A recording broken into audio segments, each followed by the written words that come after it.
Hi, in this video we are going to talk about this popular interview problem, trapping rainwater.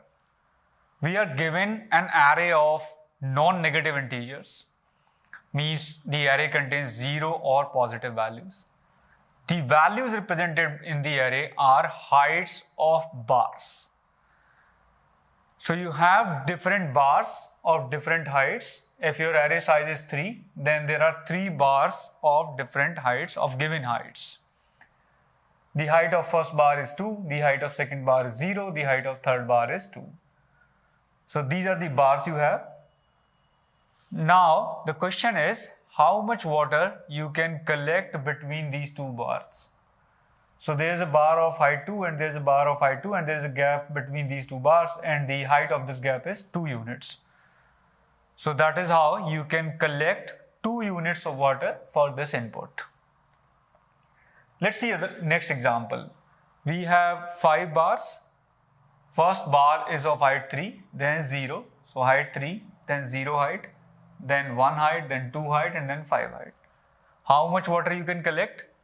You can collect 3 units of water here, because if you put anything beyond 3 units, it will overflow, right? And you can collect 2 units of water here, and you can collect 1 unit of water here. So you can collect 3 plus 2 plus 1, which is total 6 units of water. Here are 2 more cases to explain the question better. If your array is in increasing order or decreasing order, you can collect 0 water. Because you cannot collect anything here because there is nothing to support this water on the left side. So water will flow down. Similarly here, you have nothing to support on the left side. So you can collect 0 water here, 0 water here. Similarly here in the decreasing array, you can collect 0 here, 0 here. So when your array is sorted in increasing order and decreasing order, the amount of water that you can collect is 0. Now please pause this video and try to think of a solution that tells you the amount of water that you can store for a given array. We are going to talk about different solutions. The first solution that we are going to talk about is big O of n square. Then we are going to talk about theta n solution. Let us first talk about naive solution to solve this problem. There are few interesting facts about this problem. One is, if you consider the corner bars, you can never store any water on top of corner bars. Because if you try to store anything on top of it, there is nothing on left of the leftmost bar to support that water. Similarly, there is nothing on the right of rightmost bar to support that water. So leftmost and rightmost bars, they can never store water. We can only store waters in the middle bars. Now we traverse through all the middle bars starting from I equal to 1 to n minus 2, because we know for I equal to 0 and I equal to n minus 1, we cannot store any water. Now, how much water we can store in the middle bars? How much water we can store here? How much water we can store here? And how much water we can store here?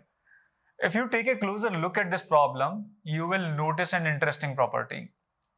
For example, if you see this bar, the amount of water you can store here is, what you do is you find the maximum value on left side, maximum highest support that you have on the left side, highest support that you have on the right side.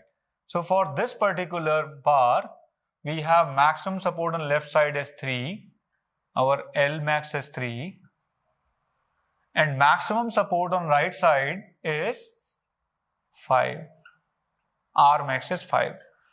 Now how do we use these R max and L max to find the amount of water that we can store here?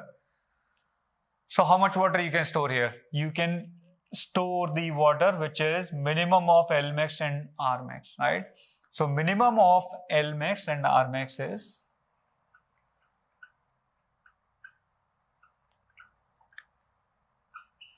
it's 3.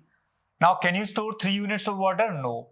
You can store only 2 units of water. So what adjustment we make into this result 3? We subtract the height of this bar, for which we are trying to find the water that we can store on top of it.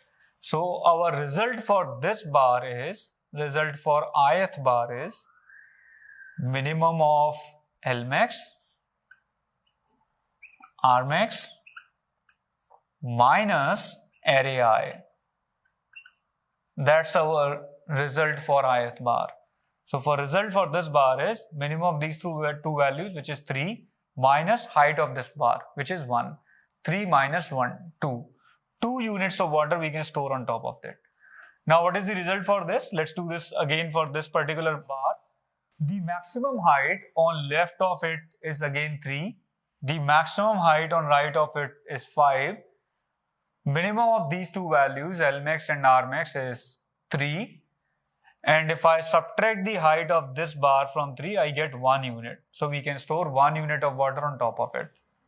Let's do for this. Lmax is 3, Rmax is 5. What is the minimum of these two? 3. And what is the height of this? 0. So 3 minus 0, 3 units of water we can store on top of it. Here is implementation of the same idea. We know corner 2 bars cannot store any water, so we begin from I equal to 1 to n minus 2. We find out the Lmax. What is the left maximum element for array I? So we initialize the Lmax as array I, and we find the maximum value every time for j equal to 0 to I minus 1. So for every element array I, we go through the left of it and find the maximum value. And we initialize the maximum as array I itself, just to reduce the number of lines of code.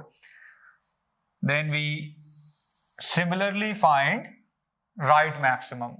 We traverse from I plus 1 to n minus 1 and find the maximum value on the right side. We initialize Rmax also array I. Now how much water we can store on top of the current bar? The amount of water that we can store is minimum of Lmax, Rmax minus array I. Now please note that Lmax and Rmax, if there is no greater element on right side of a bar, they are going to be same as the current bar. So you will get array I minus array I, and you will get 0 in those cases. For example, this input. For this input, if you consider this bar, left max is going to be same as height of this bar, which is 5. Right max is also going to be same as height of this bar because we initialize left max and right max as array I. So they both are going to be 5. And if we take the minimum of these two values, we are going to get 5. And we are going to subtract 5 from 5 when we are traversing this bar. So we are going to get the amount 0 for this bar. And that is what we want. So this program is a simple implementation to find the amount of water that we can store with the given bars. The time complexity of this program is theta n square. For every item, we are traversing on left of it, right of it. So we are doing n work for every index and we traverse n minus 2 indexes. So it's theta n square. Now please pause this video and try to think of a solution that works in theta n time. Let us now talk about efficient solution. The idea of the solution is to pre-compute left max and right max. Rather than computing it for every index, we pre-compute it in theta n time so that whenever we need it, we have it available. And how do we pre-compute left max and right max? We initialize the left max 0 as array 0 because there is nothing on left of it. So that's the maximum on the left side. Now for remaining elements from 1 to n minus 1, we check if current element is greater than the previous left max. If it is greater, then we update the left max for the current index. So our left max of I is maximum of current element array I and left max I minus 1. And after doing this loop, we get these values in the left max array. This is 5.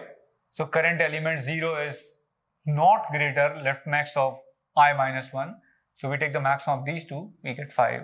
Now we take the maximum of these two, L max I minus 1 and array I, we take 6. We take the maximum of these two, we take 6. Take the maximum of these two, we take 6. So that's how our left max array is built.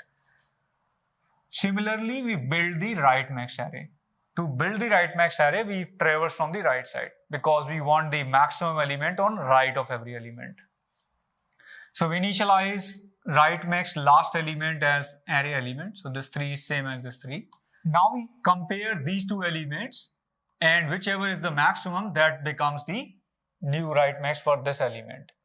For this element, we again compare this and this. So we compare array I and R max I plus 1, right? So we get the maximum of these two as 6. For this, we again compare the previous element and the current element of the array. Previous element of R max and current element of array. So 6 and 0, 6. Here we again compare 5 with 6, right? Array I and R max of I plus 1.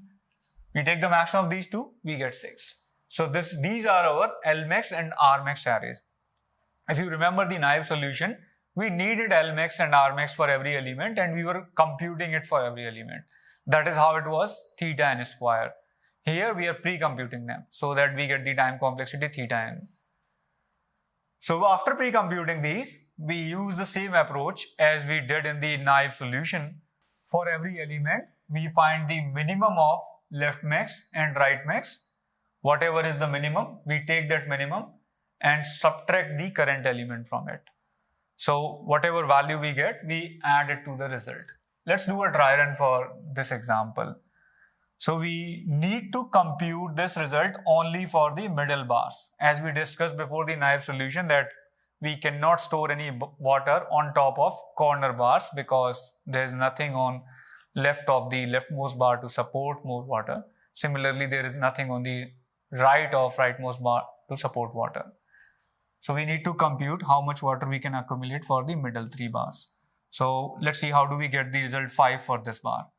So what we did, we took the minimum of left max and right max, which is 5, and we subtracted array I from it. So what is array I? It's 0. So we get this 5 as minimum of 5, 6, left max and right max minus 0. That's how we got this value 5. How do we get the value for this bar? We find left max and right max minimum for this bar also. So what is the left max for this? 6. Right max for this? 6. We take the minimum of these two values, which is 6, and we subtract array I. Array I is also 6. So we get 6 minus 6, 0 for this bar. That is how we got 0. How did we get 0? How did we get this value? Minimum of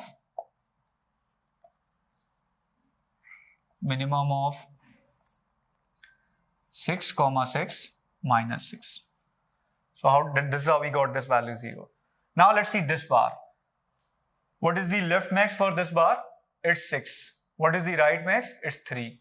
So minimum of these two values, 6 and 3, minus array I. What is array I? It's 2.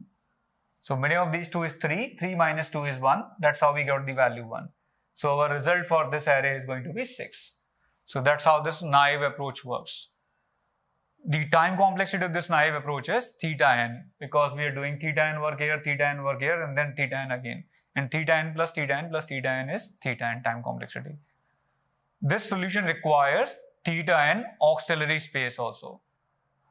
We have two arrays of size n, so we have theta n extra space in this solution.